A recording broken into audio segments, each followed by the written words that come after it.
माधव की निशानी है। बोल सच्चिदानंद भगवान की जय।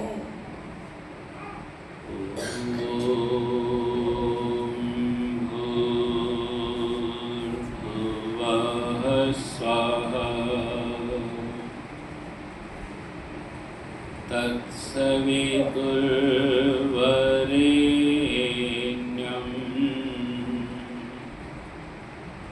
भर्गो देवस्य धीमहि धियो यो नः प्रचोदयात्।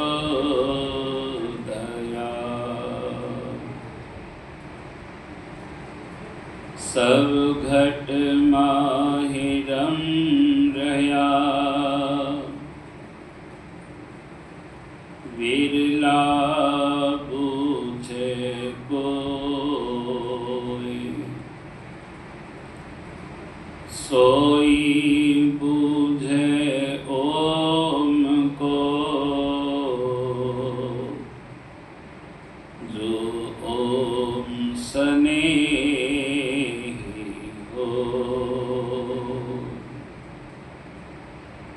ओम हमारा महादेव है,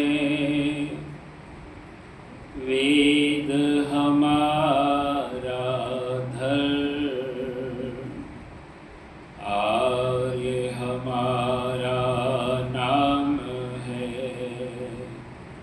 सत्य हमारा कर्म। ओम शांति शांति शांति।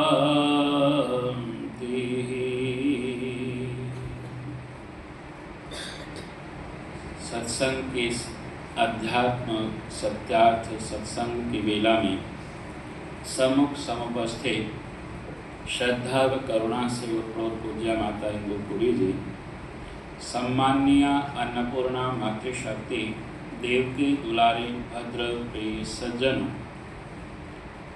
बहुत ही सुंदर भव्य भाव अभी हम श्रवण कर रहे थे और चिंतन में ला रहे थे। तब भगवान श्री कृष्ण का भी ये वचन है कि हम सदा परमेश्वर का ही चिंतन करें। महर्षि मनु महाराज इस भाव को थोड़ा सा और गहराई से कह गए हैं।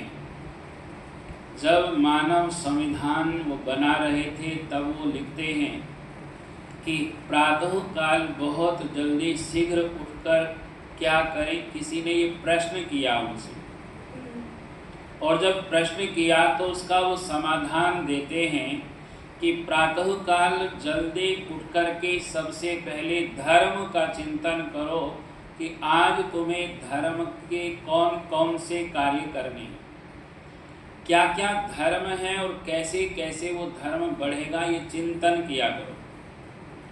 हम धर्म से विपरीत दिशा में न जाएं। जो धारण करने योग्य है वही हमारा सहारा बनता है। इसीलिए हम सबसे पहले उठ करके धर्म का चिंतन किया करें। दूसरी बात वो लिखते हैं, धर्म के पश्चात कहते हैं अर्थ का चिंतन करो। अपने जीवन को हम कैसे सार्थक बनाएं और हमारे जीवन में साधन कैसे उपलब्ध हों, ये हमारा चिंतन होना चाहिए। तीसरा चिंतन कहा कि जो जो हम कामनाएं करते हैं अगर वो धर्म के अनुकूल हैं तो वो कामनाएं कैसे पूरी होंगी, उसके लिए हमें कितना कार्य करना है, कैसे करना है, कितना पुरुषार्थ करना है, कितना मेहनत करना है, कितने सात्विक सपनों को देखना है, इस बात की हमें चिंतन करना चाहिए। चौथी और आखिरी बात कही है, उस बात को कहा है कि आप मोक्ष के बारे में चिंतन किया करो। व्यक्ति आज का आज में नहीं जीता, ये कल में जीता है, ये भविष्य में जीता है। इस कारण से ज़्यादा दुखों का सामना इस व्यक्ति को करना पड़ता है। हम लोगों के पास वो संग्रह हो गया। अब चिंता यही होती है कि अब क्या किया जाए। वास्तव में चिंतन इस बात का होना चाहिए कि मुझे मोक्ष मिलेगा या नहीं मिलेगा, मिलेगा तो कैसे मिलेगा, क्या मैं उसकी तरफ प्रयासरत हूँ। और जब मैं ऐसा चिंतन करता हूँ तब वास्तव में हम लोग धार्मिक बनते हैं। हमारे जो धार्मिक ख्याल आते हैं वो पक्के होते चले जाते हैं। भगवान श्री कृष्ण भी यही कहते, चिंतन सदा करता हुआ कैसे तुम्हें पहचान लूं। कहते ऐसा चिंतन करो कि मैं उसे कैसे पहचानूंगा कि ये भगवान है या नहीं है, ये परमेश्वर है या नहीं। हमने कह तो दिया, हमने मान तो लिया, हमने सुन तो लिया कि कण कण में भगवान है, लेकिन क्या हमने उसकी प्रतीति की। आज जो मास चल रहा है ये चैत्र मास है, और जितने चित्र भगवान इस महीने में बनाता है शायद ही अन्य किसी महीनों में बनाता हो। अब ये महीना सारा ऐसा है, जब आप वृक्षों के पास जाओ, जब आप छोटे छोटे पौधों के पास बैठो और वहाँ देखो कैसी सुंदर छोटी छोटी कलियां खिल रही, छोटे छोटे पत्ते निकल रहे हैं, इतने मुलायम, इतने कोमल की उंगली लगे तो शायद वो मुरझा जाएं। इतनी कोमलता कौन भर देता।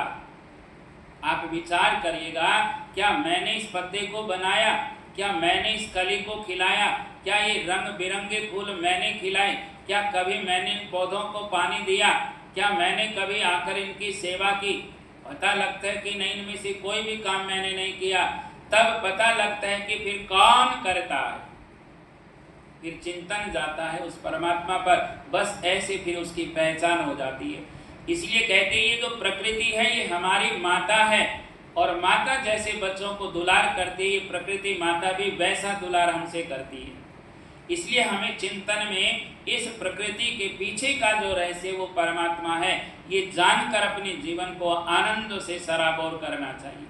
और यहाँ भगवान श्री कृष्ण एक और बात कहते हैं, किन किन पदार्थों में करो चिंतन तुम्हारा जान लो। कहते किन किन पदार्थों में करो, क्योंकि हर पदार्थ तो परमात्मा का है। हम तो थोड़े समय के लिए कहते कि ये मेरा है, ये मेरा है, ये मेरा, सदा मेरा रहने वाला नहीं। हम जो कर रहे हैं, कमा रहे हैं, ये सब दूसरों के लिए। हमारे हिस्से में तो बहुत कम आता, बहुत थोड़ा सा आता है, बहुत ज़्यादा नहीं आता। जितना संग्रह हमारे पास है वो सब दूसरों के लिए। हमारे पास तो उतना जितना हमने खा लिया, जितना हमने अपने व्यवहार में ले लिया, बाकी सब दूसरा भोगता है। भगवान श्री कृष्ण कहते इसलिए एक एक पदार्थ पर चिंतन करो। क्या ये वायु मेरे लिए भगवान ने बनाई तो कैसे बनाई। क्या मैं इस वायु को रोक सकता हूँ, पता लगता है कि नहीं। क्या मैं इसको चला सकता हूँ, पता लगता है नहीं। इसका मतलब कोई और चला रहा है, जो चला रहा है वही परम शक्ति है, और हमें उसी को पाने का प्रयत्न करना। यही बात अग्नि के साथ देखिए, यही आकाश के साथ, यही इस भूमि के साथ। जब ऐसा ऐसा हम चिंतन करेंगे और आकाश के साथ भी ये चिंतन करेंगे, तब हमें पता लगेगा इनका जो रचनाकार है इन सब चीज़ों से सूक्ष्म है, और हम फिर परम पिता परमात्मा से मिलने का प्रयत्न करते रहेंगे। और जीवन के भीतर बहुत सुंदर भाव कहा कि देखो, जब ऐसा चिंतन बनता है तो हर कार्य प्रभु का नजर आता है, हर पदार्थ भगवान का नजर आता है। इसीलिए आर्यों ने सबसे पहले सृष्टि में ये चिंतन किया, और चिंतन करने के बाद क्या कहा, अग्नये स्वाहा इदम अग्नये दन्नमम, कि प्रभु ये अग्नि में स्वाहाकार हम कर रहे हैं, क्योंकि ये अग्नि का है, मेरा नहीं। इदम सोमाय दन्नमम, ये सोम प्रभु का है, ये मेरा नहीं है। ओम प्रजापतये स्वाहा, ये भगवान प्रजापति का है, मेरा नहीं है। ओम इंद्राय स्वाहा, ये सब इंद्र भगवान का है, ये मेरा नहीं है। आप चिंतन तो करेंगे इस बात पर। और फिर यहाँ तक कह दिया भूरग्नये प्राणाय स्वाहा, कि इस भू पर, अग्नि पर, प्राण पर जो अधिकार है ये सब परमात्मा का है। और कह दिया भक्त ने, इदम न मम, ये मेरा नहीं है। अर्थात ये भूमि, ये अग्नि, ये प्राण सब भगवान का बनाया हुआ है। भूर वायु अपाना, ये स्वा, ये अपान प्राण भी उस परम पिता परमात्मा का बनाया हुआ है। कितना कितना चिंतन करते जाओ तो हर बात हमें भगवान से जोड़ने वाली है। मंत्र ने कह दिया स्वरादित्याय ज्ञानाय स्वाहा, ये जो हमारे भीतर ज्ञान प्राण करता है ये भी भगवान का दिया हुआ है। इदं नमम, ये मेरा नहीं है। पांचों प्राणों को नमन किया। और दैनिक यदि इस बात का प्रमाण है जो हमें हर बात भगवान से जोड़ देती है।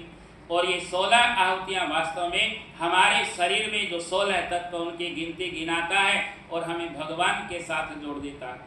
जब हम इस मंत्र पर, इन मंत्रों पर ऐसा चिंतन करते चलेंगे तब हमें हर पदार्थ में भगवान नजर आने लगेगा और ये हमारा अपना स्वयं का अनुभव हो जाएगा। और जब हमारा अनुभव बनेगा तब हमारी भगवान में दृढ़ आस्था हो जाएगी, दृढ़ श्रद्धा हो जाएगी, दृढ़ विश्वास हो जाएगी।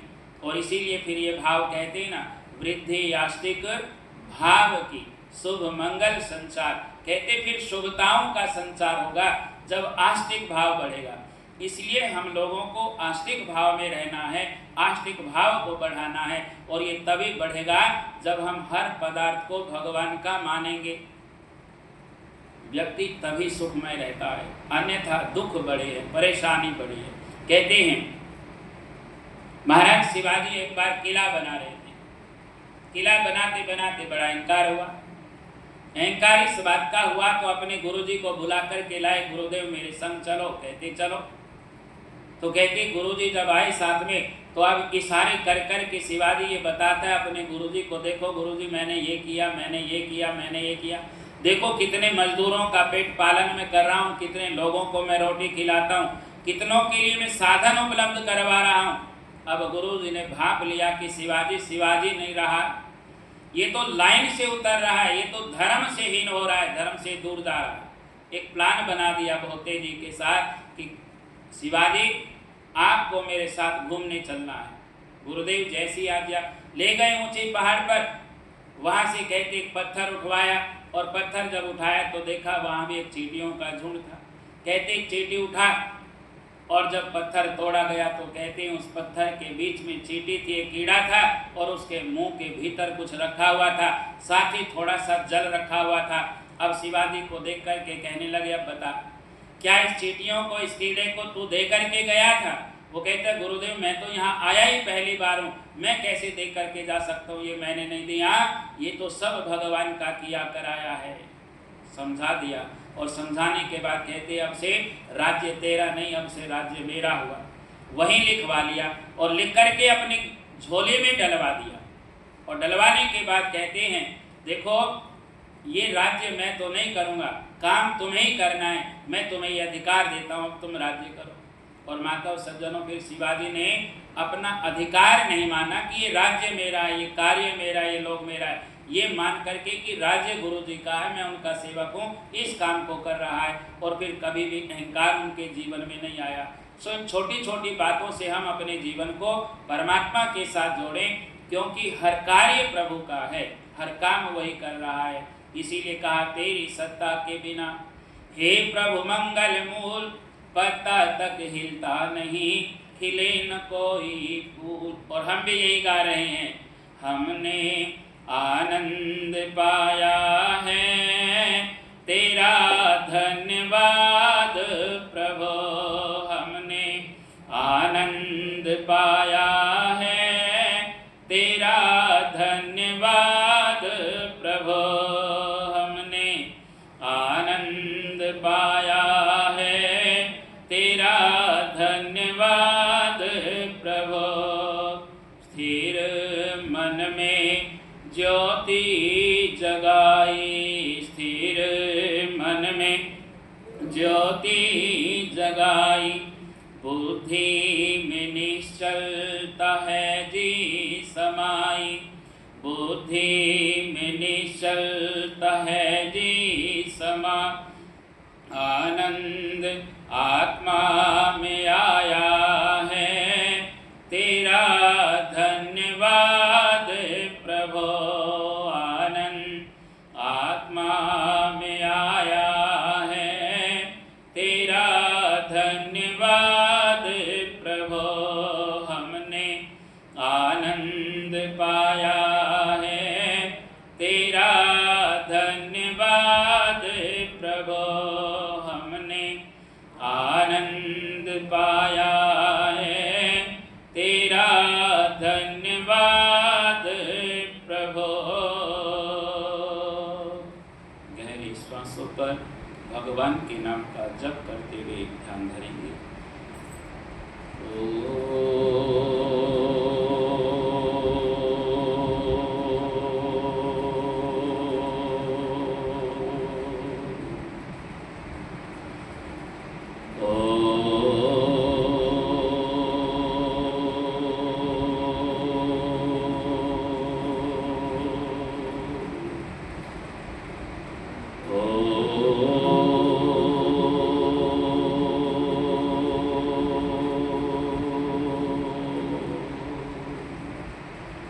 शांत होकर ध्यान धरेंगे।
मानसिक प्रार्थना करते हुए प्रभु का धन्यवाद। दोनों हाथ प्रभु आपस में